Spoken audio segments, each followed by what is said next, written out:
Well, good evening, everybody, and welcome to the BackMarkers F1 show. Bring it to you live from Ottawa, Canada, snowy and cold Ottawa, Canada, here in November. And man, we're really excited to bring you this podcast, our 75th episode in Canada. It's drifting season, actually. Drifting season, yes, it is. If you have a rear-wheel drive car, you are having some fun this season. Or just really good with your e-brake. Yeah. Well, you know what the thing is, though, is can you do it with electronic e-brakes? No. Exactly, yeah. I can do it with my car, though. You can? It's not an electronic e-brake. Oh, nice. I actually have the manual. See, we just upgraded to the Honda family. Yeah. And it's a 2019 car, so it's electronic. The little switch. Yeah, I hate that. Not a fan. I don't know. I'm very old school with cars. Like I hate push to start buttons. Yeah, it's not as fun. It's not that it's not as fun. It's honestly, it's a stupid reason. I just don't want to keep my keys in my pocket. That's with the fob? Yeah, that's literally. Well, also because I have a lot of work keys, so it's literally bunches up. So I just don't want to keep them in my pocket. And it's just a really stupid reason, but that's literally it. That's why. I'm kind of the same way though. I like the old school cars. Just there's so much electronics in modern cars. It's a little bit too much, and you just kind of like the raw mechanical car. It's so true. Like I'm slowly growing on paddle shift. Like, it just takes a little getting used to. It's the fact that I have to take the clutch out of the equation. That's just what gets me. Yeah.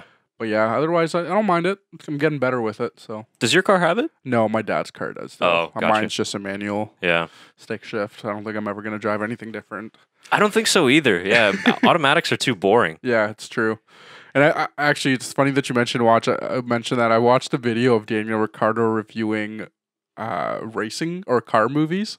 Oh, yeah, on GQ, right? On GQ, yeah. And one of them, the thing was, I think they were talking about a movie, and he's like, they do overdo that. He's like, I don't know, I didn't grow up in that generation, but he's talking about the generation of obviously having, the clutch and the manual transmission and everything. So he's like, I think it's just over-exaggerated. He's like, no one's ever going to go that hard. No, it's not. They're always exaggerated, and there's hard to get racing right in movies. Yeah. Rush did a pretty good job of that. Rush did do a pretty good job of that. And I was surprised why they didn't do that, but also understood why they didn't, because obviously Niki Lauda passing away in the last year and everything is probably why they didn't add that to one of the movies. But yeah, it was pretty interesting. Yeah. My favorite one was the one where he was talking about Fast and Furious, though, because I love it for the exact same reason, because it's overdone and none of the physics are right. Right. The part where they get slowly off the line. Yeah. It's like, what are you doing? Yeah, that was a funny video. But anyways, getting back to the business at hand in what really could have been actually one of the best races of the decade and arguably the best race this season. And not including wet races. Correct. Not including wet races. We were having this discussion Germany was a great race, but this happened on a dry track. This happened on a dry track, and I was making these points earlier, there was a storyline going into this race. Max here for his redemption year after what happened last year. Leading the track all weekend. Christian Horner's birthday, a nice little birthday gift for him. So that was kind of like the storyline going into it. And then right off the bat, there was drama involved. Not right off the bat, I guess towards the end. But good racing throughout the entire race. Right at the very beginning. A lot of pressure with Hamilton and Max Verstappen, and Carlos Sainz had an amazing race. Yeah, Pierre Gasly had an amazing race. Everybody had a really good race overall, except for there was 4 drivers. I guess that didn't 4. Yeah, Valtteri. 2 Ferraris. 2 Ferraris and Lance Stroll. I guess. Yeah, Lance Stroll was the 4th. So otherwise, great racing from everybody. And it took a little while for things to start popping off. Like the first stint was a little boring. Mm-hmm. I know it was kind of a strategic sort of battle between the teams, but there wasn't too much that was going on. So I was just kind of like, because Brazil always gives really good races. Mm-hmm. We've seen that in the last couple of years, whether the championship is on the line or not. But I was like, it doesn't seem like we're going to get the same kind of classic Interlagos race that we're used to. Well, I was expecting a wet race. Because it was looked like it could happen. Raining all weekend, pretty much. I guess not all weekend, but bits here and there. So I was expecting a wet race. But then I also remembered, back to the Austrian Grand Prix where Mercedes, really suffered with the change in altitude throughout the track. overheating issues because they were falling too closely. And I guess, they kind of experienced similar issues in this race. So, thinking back to that, it was a very exciting race because they kind of had the same difficulties and led to similar situation, I guess, with Max and ending up winning at the very end. So, yeah, both were great, and we'd love to hear your thoughts in terms of which race do you think was better? Was it Brazil, Austria, Germany, or any other one on the calendar? But I think this one was definitely the most unexpected race, probably in the past, I don't know, maybe 6 to 10 years or so. Yeah, like it was.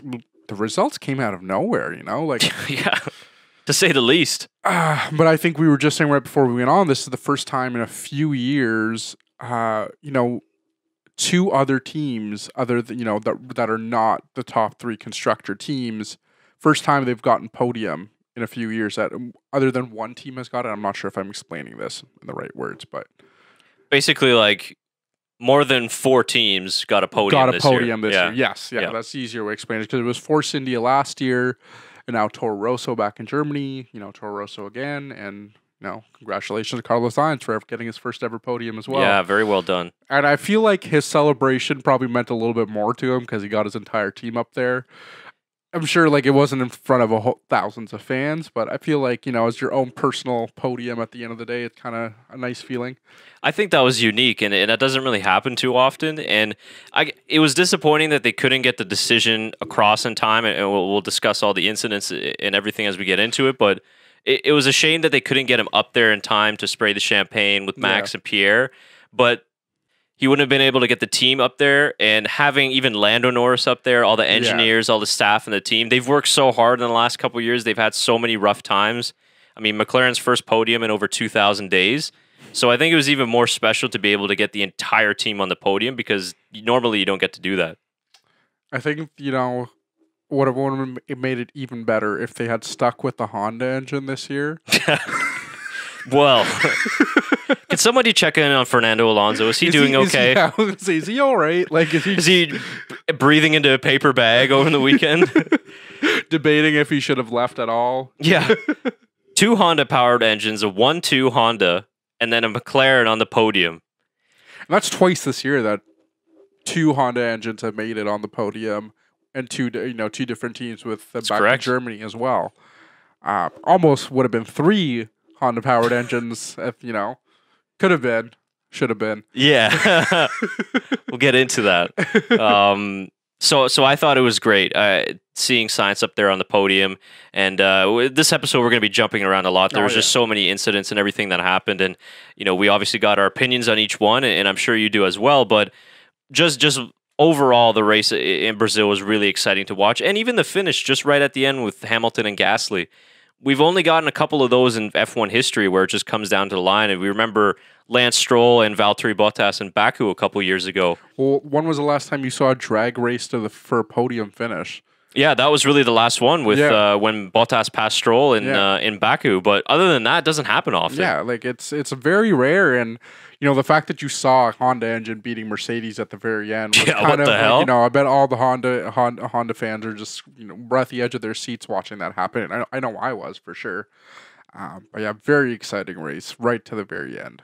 Yeah, I loved it. I definitely loved it. After like lap 30, it was great. Yeah, the middle part was kind of slow. Are you even watching the highlights? I think they jumped from like lap 22 to lap 53 or something, or 51 or something like that, because it was not very exciting. Just a lot of tire changes and pit stops and stuff here and there. But yeah, nothing very exciting in the middle part. It was okay. I mean, again, the issue is that they didn't show us too much in the midfield battle. They didn't show much of Sainz coming back from P20.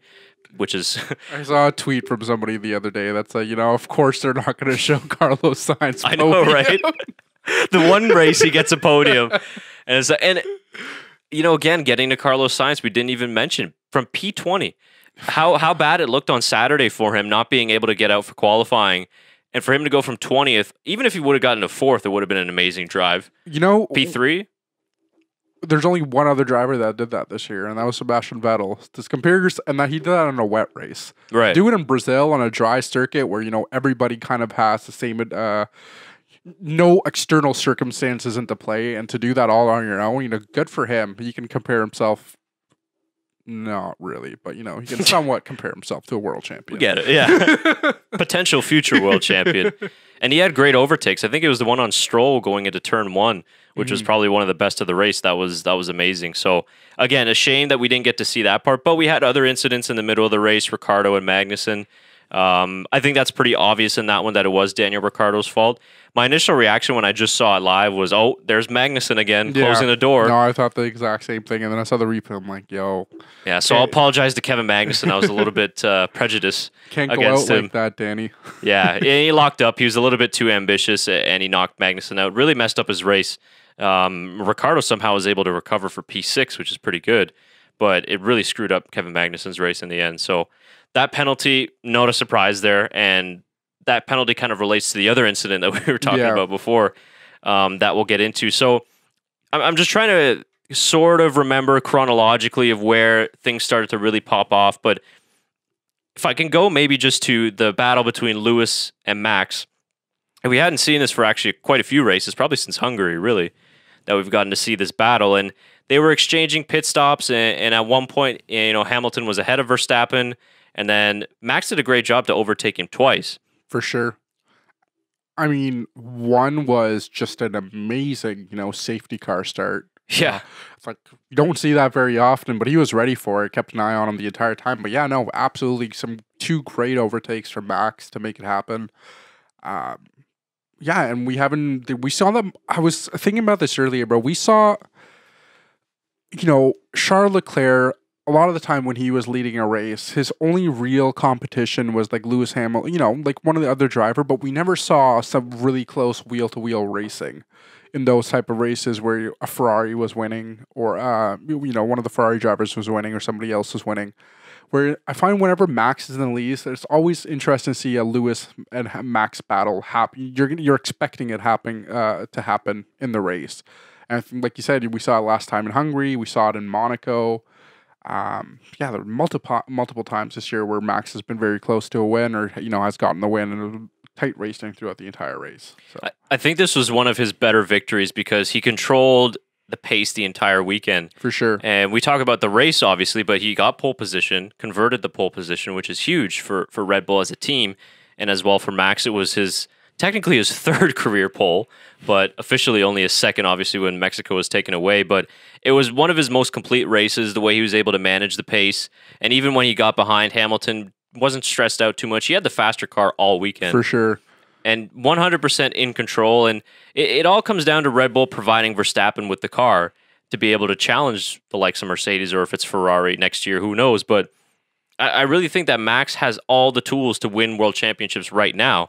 And Brazil is a good race before that. We've seen it in Germany, obviously. But I just think, for me, this win was even more impressive just because he controlled everything in a calm manner. Strategy was on point from Red Bull. They did excellent strategy calls. You know, it was a great individual win for Max, but also a great team win. And, you know, if Alex Albon did convert and get the podium finish, it would have been the best finish they would have had in a very long time. Yeah, it looked like a Red Bull won too.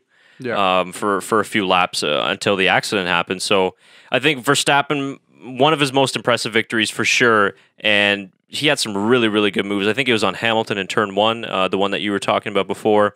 The safety car restart as well, very intelligently done. That was on turn 8, possibly? Was it turn 8? Yeah, well, he backed everybody up quite far and then just took off and controlled it. But qualifying lap 2, man, if you remember back to Q3 on his first run, he went wide and was on the grass, and yet he still went 0.2 faster than anybody. So he had amazing pace all throughout the year, or all throughout the weekend, and this is a good track for Red Bull. We saw it last year, and like you mentioned off the top of the show, Verstappen gets his revenge from 12 months ago in Brazil. Sure. You know, last year, and you think back to 2016 with the wet race, and that was probably one of the best, another race that's going to define his career, and probably one of the best races he's had. And I think he loves Brazil. He loves coming here, and he does really well whenever he does. So it was exciting to see him, you know, continue his form in Brazil and not drop down to what we would expect to be like, you know, P4, P5. Not a great finish for him there. Yeah, it's been a tough couple of races for Red Bull and Max. They've taken a lot of penalties earlier after the summer break. And, you know, like you said, P4 finishes P5.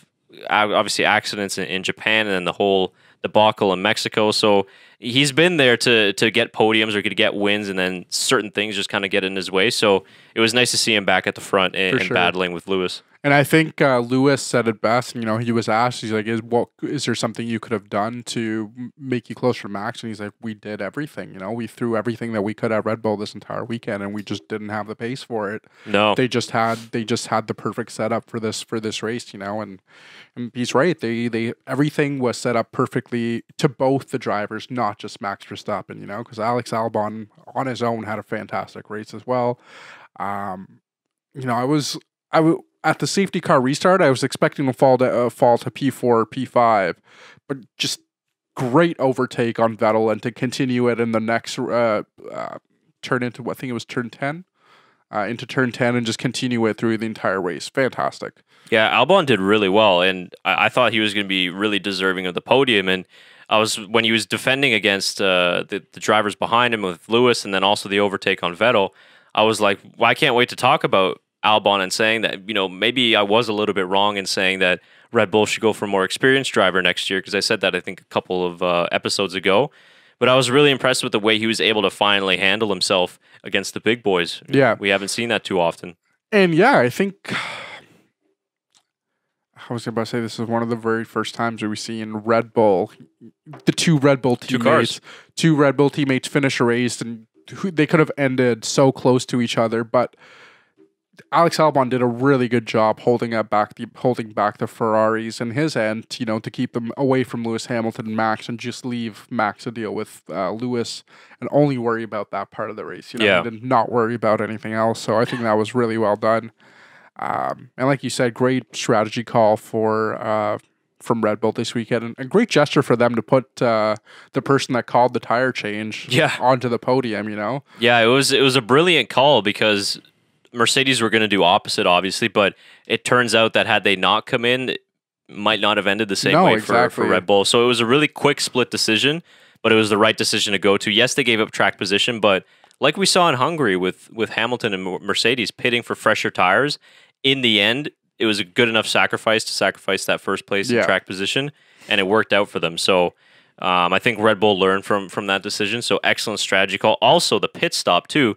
They set a new world record. 8 seconds? 1.82. Yeah. Yeah. Crazy. A brilliant pit stop. What's three or four times this year that they've won the pit stop? Yeah, I think they had another one which is 1.91, and then this one which is 1.82. So man, I don't know how much quicker they can go. I mean, can we get to 1.5? I don't know. I don't know. I think they had 2.11 at one point at the beginning of the year. Yeah, and I think you're right. I think 1.92 and now 1.85, 82. Sorry, you said so. Yeah, they nailed it.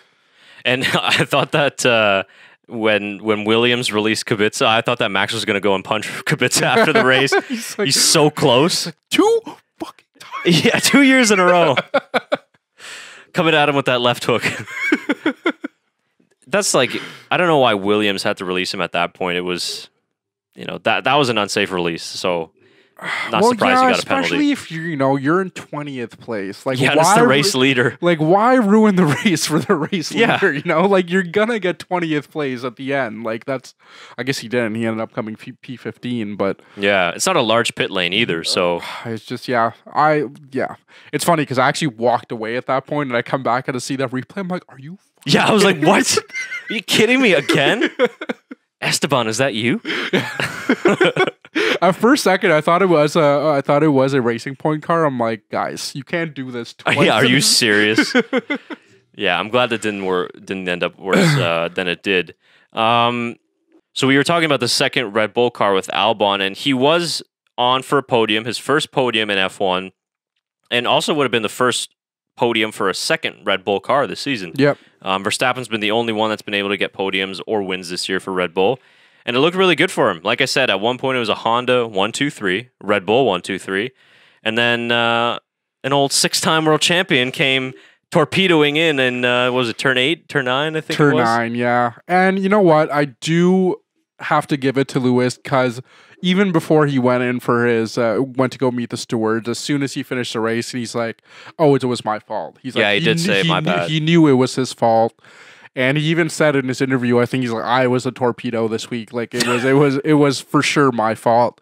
So, that's something that comes from being a 6-time world champion. You know when you make your mistake. And he explained himself, I saw the space and then I went for it. And as soon as I got there, it closed up way too quick. And I know it was my fault. So there's not a lot of the drivers that would admit to their mistake right away, So are you going to call out your friend on his opinion on this incident? I don't want to get into it. But the main story is me and my buddy went back and forth because he said it wasn't Lewis Hamilton's fault and I said it was. And he was just like, his explanation was that Alex Albon opened up the space and then he closed it right away. And in my defense, I said Alex Albon never gave him the space in the first place. And even if he did, there was no sudden jerk to the right to close off the space. He followed the racing line all the way through with Lewis Hamilton behind him. So Lewis Hamilton, Albon was allowed to follow that racing line because he didn't have to give him the space. And we were talking about this earlier. I compared it to the Max Verstappen and Charles Leclerc incident, where you compared it to the Daniel Ricciardo and Magnussen incident. And I know my comparison is the same, but I just want to explain why they gave Hamilton a penalty and why they didn't in that situation. In Austria, Max and Charles Leclerc were both level going into that corner. I'm sure you guys know exactly what I'm talking about. I'm not even going to explain where it was. Going to the corner, and obviously, Charles Leclerc went for the turn. Max was in the same exact position in the inside, following the racing line in, and he took Charles Leclerc off the track. Didn't ruin his entire race. Charles Leclerc still finished in second place, was able to continue. Where, in Lewis Hamilton and Alex Albon's situation, Lewis Hamilton was almost, I want to say like half a car length behind, not like a full car Yeah, length. just about, I think. Maybe even less than half a car length. But, Alex Albon was following his racing line, and like I said, didn't have to give him the right of way to get into that position to try and sneak through. And you can see there's a space, but it's not a clear space to take over. And in the end, Lewis Hamilton ended up ruining Alex Albon's race, dropping from a podium, what would have been a for sure podium finish if Lewis Hamilton did take him over, to, P14. And I think Albon, you said in his interview, said that, if it didn't happen there, it would have happened in 2 to 3 turns or something like that. So yeah, in the end, Albon would have still gotten a podium finish. Hamilton would have still gotten a podium finish. Ruined Albon's race completely, and that's why I believe it was a penalty. So yeah, I would agree. Clearly, your friend is wrong. But you have to look at it, and we had this debate, I think, a few races back in Singapore when we disagreed on the Raikkonen Kvyat incident. Yep. And I brought about that you have to take into fact the corner characteristics in this case. And when I see your comparison to Austria, I think all these are a little bit different. It is for sure a different turn, Yeah, different I get what you're saying, though, yeah. Because they were, like you said, on an even playing field. It wasn't Daniel Ricciardo styles, sending it late and going in there. But when you look at that nature of the corner in Brazil, at that point, Alex is already committed to braking and he's already turning in. Yeah. And Lewis, obviously, he made a mistake. He should have known that door was going to be closed very quickly, and that's a difficult spot to overtake. For sure. And he also locked up the inside right front, so he was a little bit out of control, and then it was inevitable that he was going to hit Alex Albon. And like Alex was saying, if he would have waited, he could have caught him on the back straight. For sure, Would have had DRS, I believe. I think it was enabled at that point.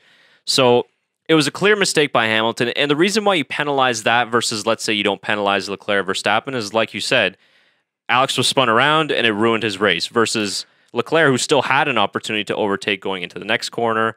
So I think that's the difference here. And when you look at Magnussen and Ricciardo, the same thing too.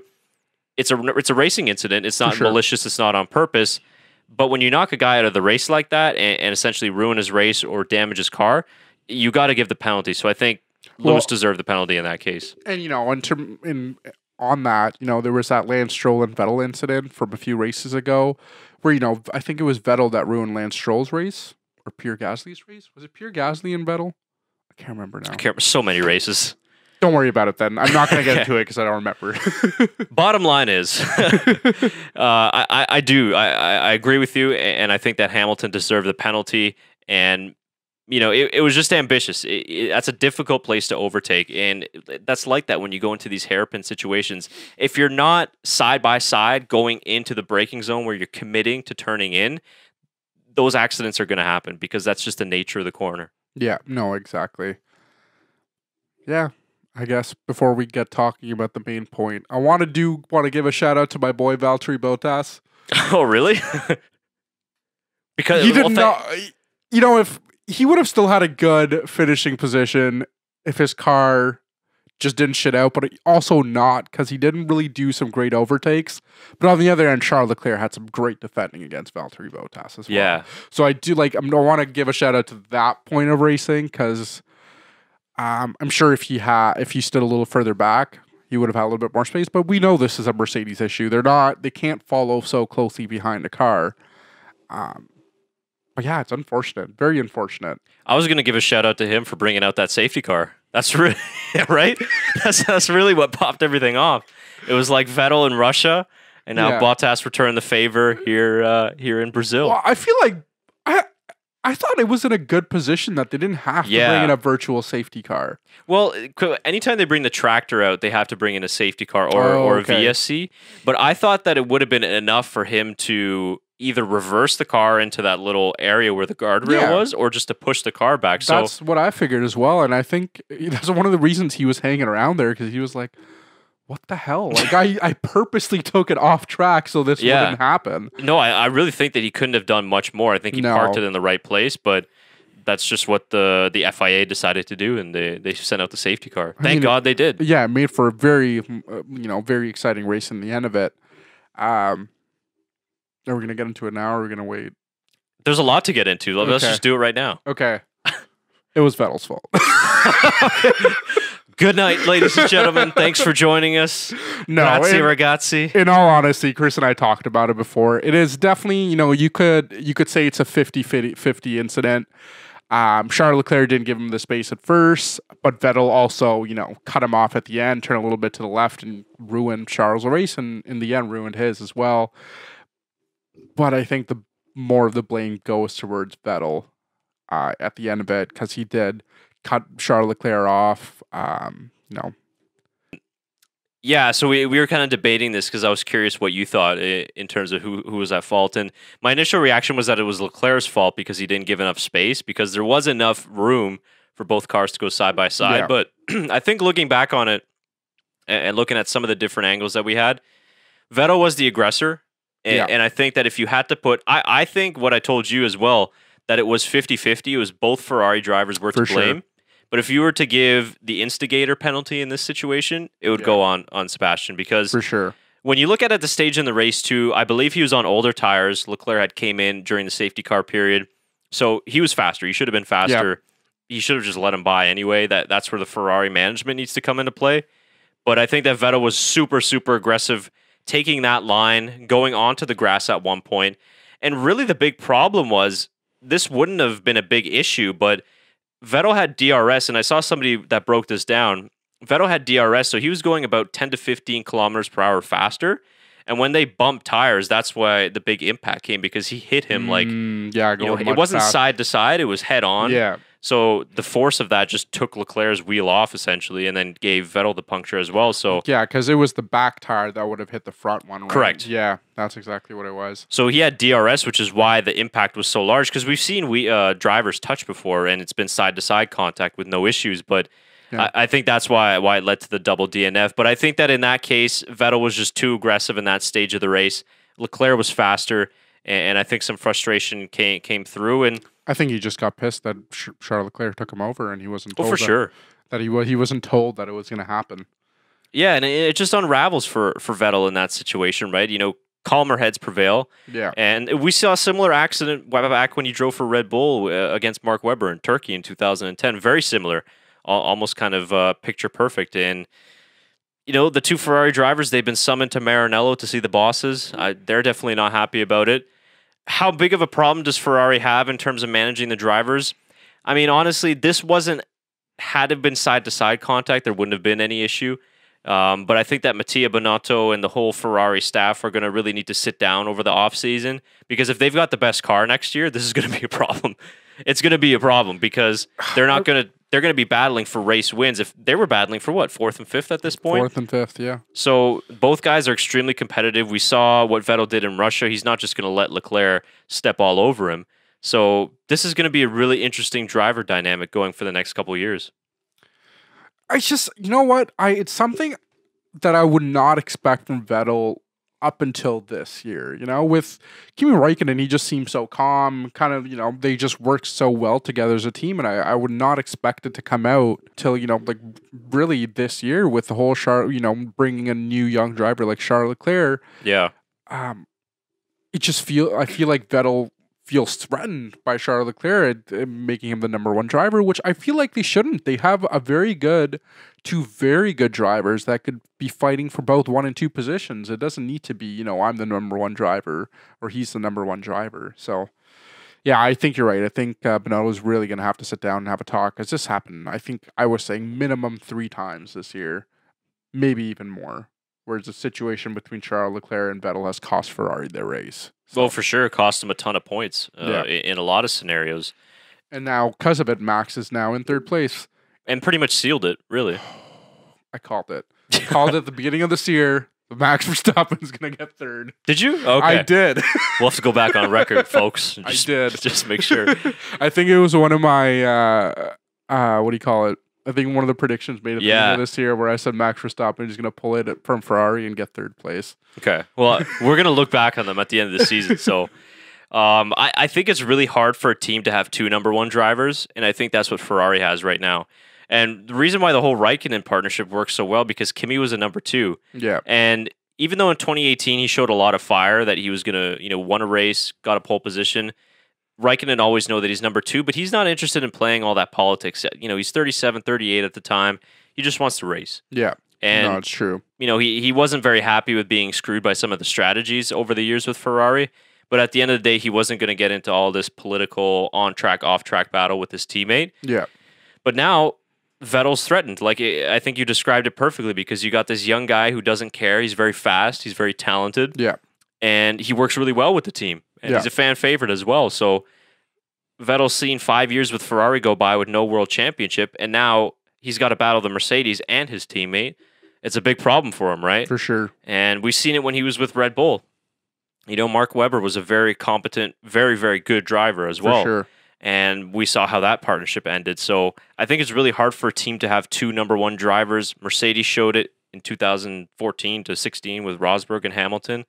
So we're probably going to see similar situations next year unless Binotto and Ferrari come up with some sort of an agreement, team orders to be able to keep them. But like I said, if they're fighting for the championship next year, I think all that goes out the window. For sure. And I think it's really going to, it's really going to come down to it in the 2021 season when both Vettel and Charles Leclerc are both going to be driving with this brand new car. Right.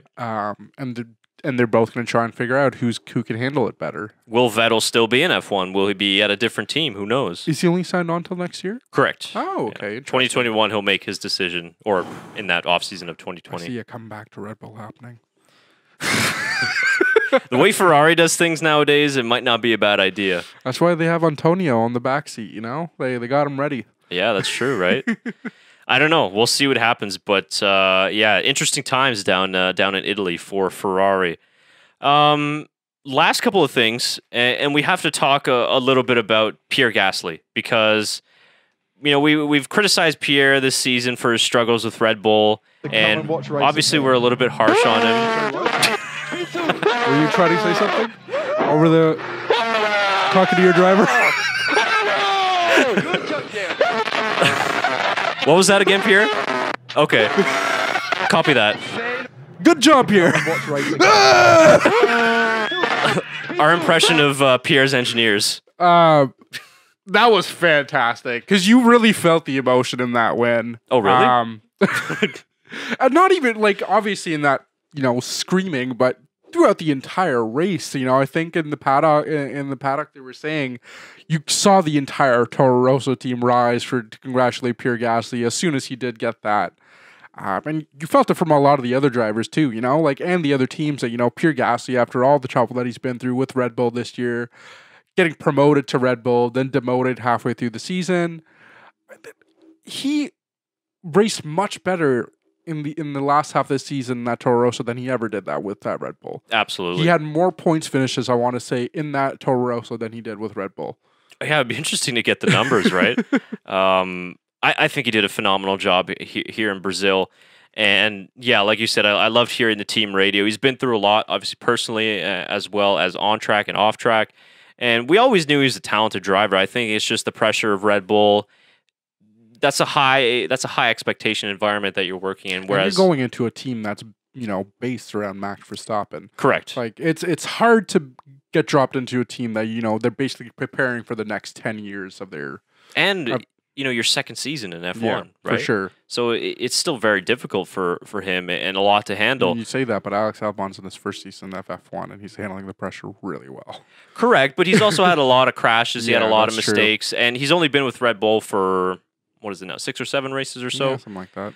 But he's done a really good job with Toro Rosso, and I thought it was really awesome to also see the Red Bull, his old mechanics. For sure.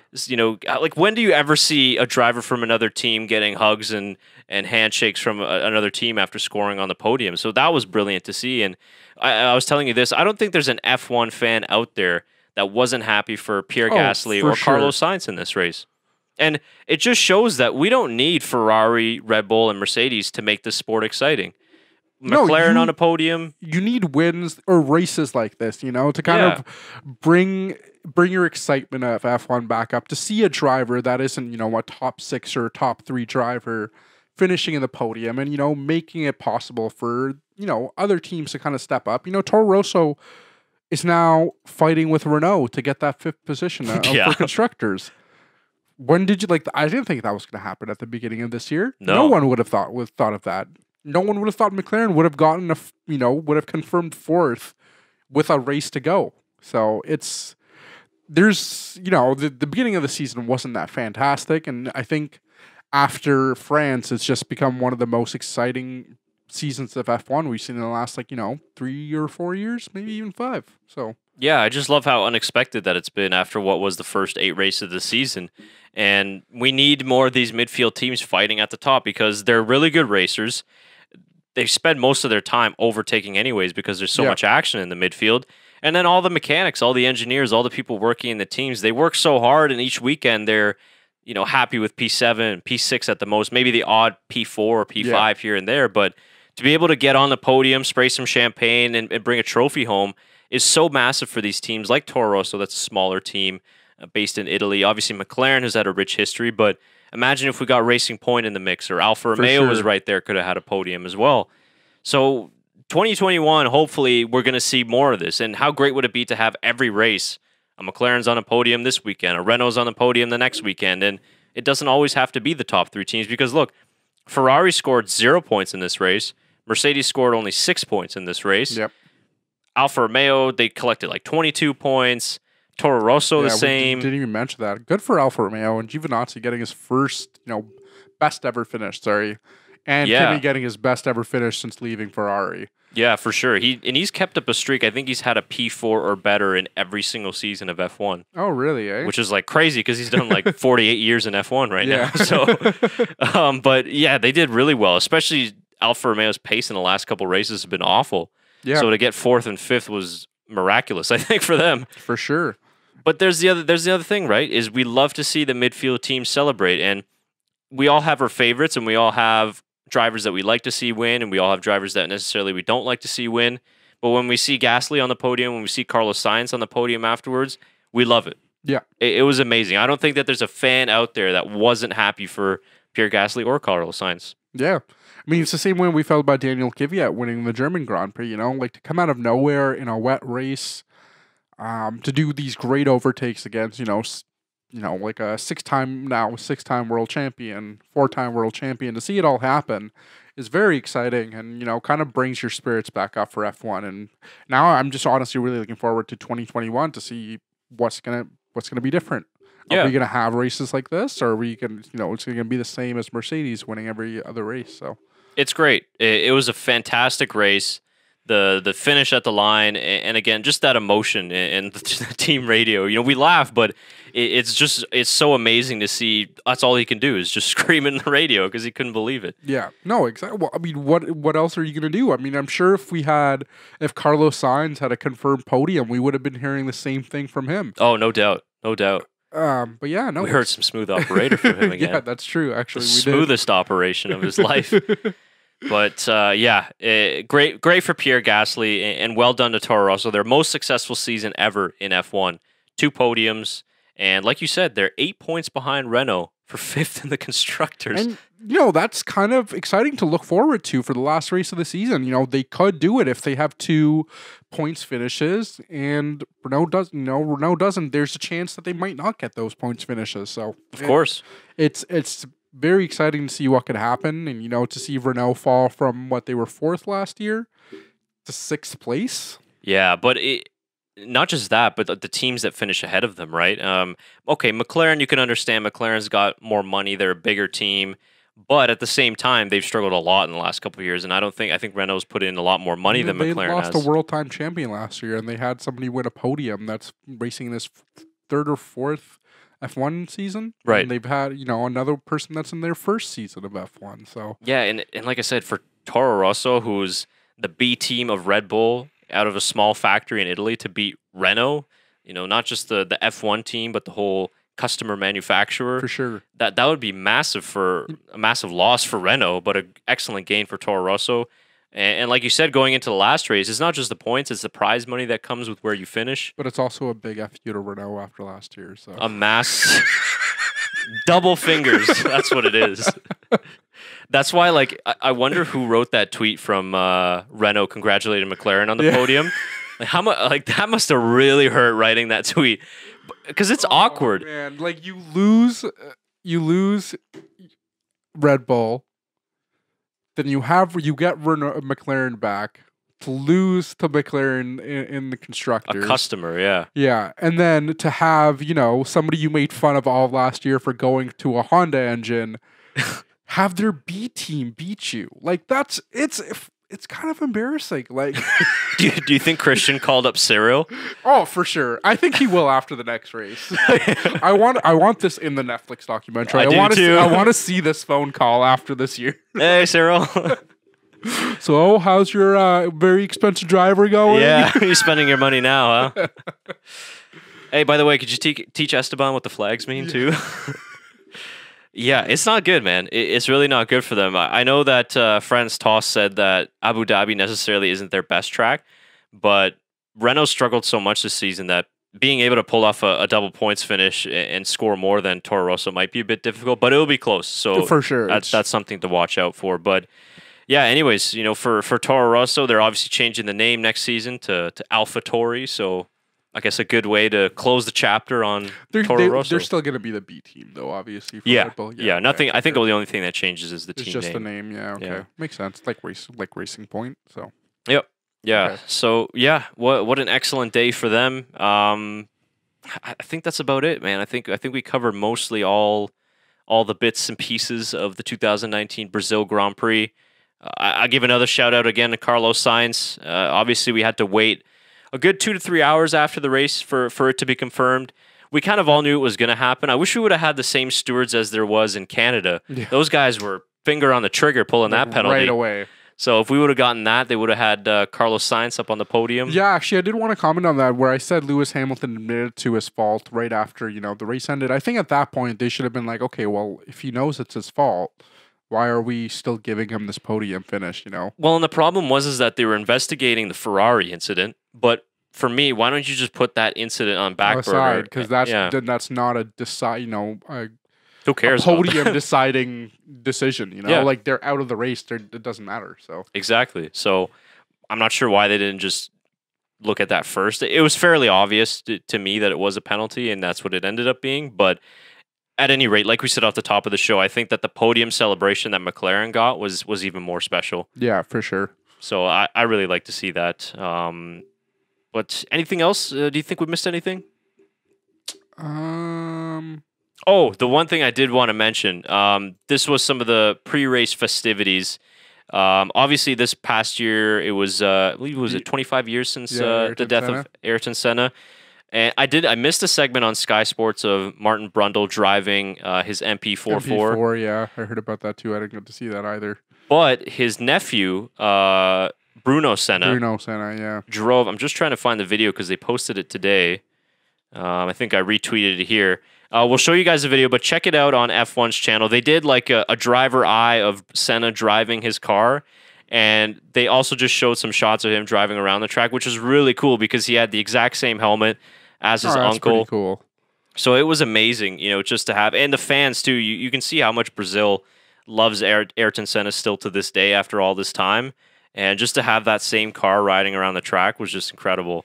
Man, I'd love to see a Brazilian driver on the grid. Yeah, same. Like, because Brazilian fans are crazy for no matter what sport comes to their country. So just to have a Brazilian driver on the grid would make it that much better.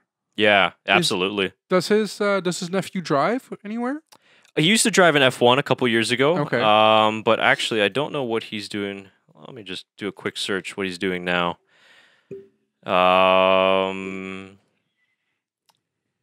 So he's currently racing for Rebellion Racing in the FIA World Endurance Championship. Oh, okay, cool. Yeah, so that's very cool.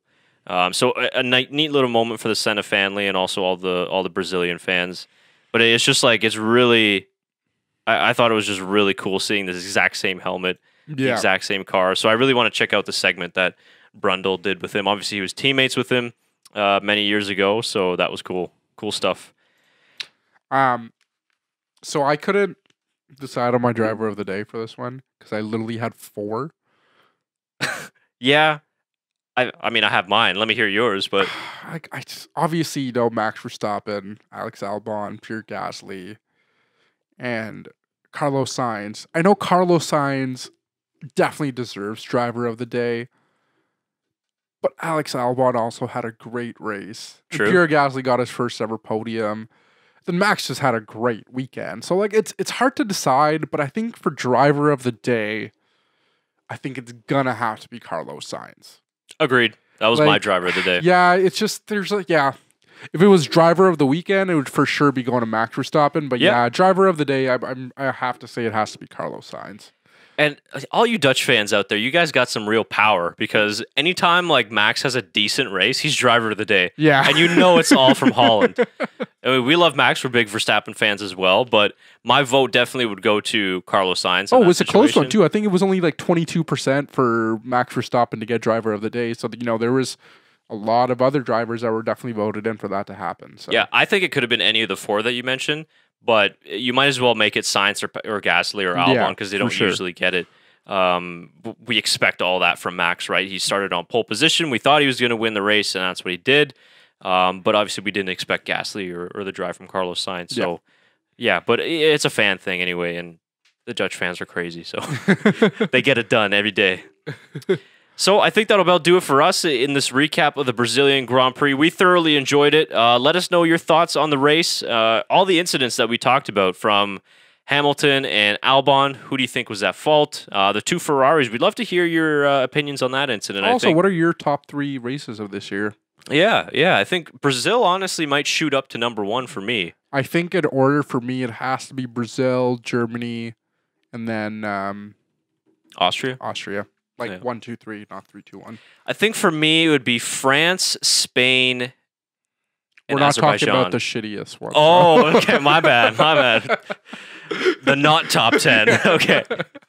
I'll probably do the same. Yeah, I have to go back and maybe watch Germany and Brazil. Also, the 3 races that Max Verstappen won this year were the most craziest. Yeah. So he's got a thing for making headlines. that young boy does. So yeah, that's a good one. Let us know your favorite races of the season and the rest of you. Any thoughts that you got on this race? Just drop it in the comments below. This was I was excited to use this word. The penultimate race of the season.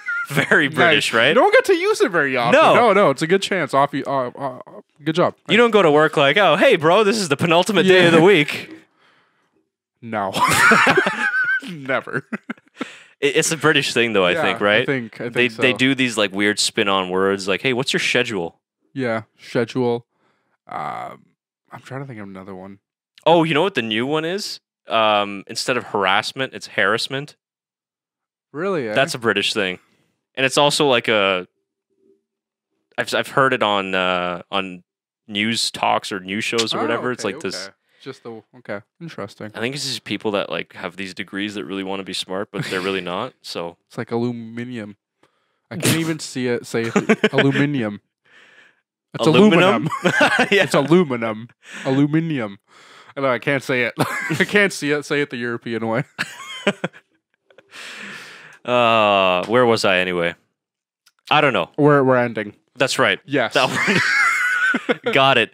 All right. Well, like we said, this was the penultimate race of the season, so only one more to go. 20 of 21 is in the can. Obviously, we didn't have Tyler with us this week. His work schedule got changed, so he was unable to join us for this week. So next week, we'll definitely get in our preview for the Abu Dhabi Grand Prix, as it is the last race of the year. And then we'll have a recap for the Abu Dhabi Grand Prix, and then that's it in terms of race recaps and race previews. Yeah, the only thing we have to look forward to is Ford versus Ferrari. That's right, which I did actually go see over the past weekend. Did you? Yeah, I Nice. got not an advanced screening, but I know we were going to go see it, all three of us, which we'll probably still do. But I would recommend going and seeing it. I've heard it's supposed to be like very true to the actual storyline. So here's what I will say: the car racing scenes little inaccurate. Really, eh? Yeah, but here's the thing. I think apparently I was watching a thing today. Those cars broke down multiple times. Oh yeah, they're shit boxes. I mean, they're beautiful cars, but it's 60s, right? Yeah. That was one of the cool things is that they got the classic cars for sure and raced those. But it's like there's a scene in the middle of the night at one stage of the race where they're driving in the wet, and like the way he's like braking. First of all, the way that he did this is that they made the whole race seem as though he's like pushing 100% throughout the whole 24 hours, which we know even in an F1 race, they don't push all the way to the limit. Like you're trying to save tires, brakes, etc. For sure. And that's like multiplied by 1,000 in an endurance race. But he's like, it's like what we were talking about before, like, you know, the aggressive clutch in and, you know, all that stuff. So that was a little bit kind of stretched, Hollywoodized. Oh, for sure. I mean, there's always parts like that. Yeah, but then there's like that one point where the track is super wet and he's like braking at the very last second and like there's no lockups or anything. I'm like, that's not on a wet track too. That's not necessarily how it would go. Well, would there be lockups? There wouldn't be any ABS or anything like that, or any kind of sensors. It would just be. Well, that's what I'm saying. Is there's no ABS back then anyway. So just like a modern Formula One car, it's there would be lockups in that case. True. So that is a very good point. Similar. The one thing though is definitely go and watch it because what they did really well. Christian Bale was fantastic, by the way. Oh, he always is. I mean, turning into a fucking Hollywood review show. Jesus Christ, thing I hated the most. I was a little bit curious though about Matt Damon because like Matt Damon did so good playing Jason Bourne that I only see him as Jason Bourne. Yeah, but he did a pretty good job. Yeah, I've heard apparently he apparently really liked the role. So yeah, so it was good. The last thing I will say about the movie. One thing that they did really well is whoever wrote the script or they brought in somebody that was really knowledgeable about racing because Christian Bale, who plays Ken Miles, anytime he's talking about race specifics in terms of the car, it's very detailed and it's written by somebody that understands racing. Talking about understeer, oversteer, setting up the car and stuff. Like it's not written by somebody that has no idea what they're talking about. We're gonna drift. Yeah. Yeah. Pull a handbrake. So I appreciated that because they could have gone really south with it, but they did a good job in keeping that accurate. That's good. That's good. I mean, they're starting. A lot of the racing movies they've been putting out lately have been fairly accurate. I mean, you mentioned Rush earlier on, so that's one of the the one in the last few years that's been accurate in terms of racing. I can't think of another one movie, top of my head. But one of the worst ones was Sylvester Stallone. I think it was called Driven. I mean, if you want a good laugh, go and watch it. The but unrealness is that he would never fit in a fucking race car. Exactly. That's what, you want to talk about not understanding Gasly's radio. There's another one. So, yeah. But go see that movie. It was a good one. Enjoyed that one. But that does it for our movie reviews. That does it for our race reviews. Thanks, everybody, for listening. Thanks, everybody, for watching us. Leave us a like. If you're new to the channel, give us a subscribe. We're moving up to the end of the season here, so best to give as much subscriptions as we can. And, we'll be back for Abu Dhabi in about a week's time. Thanks, then.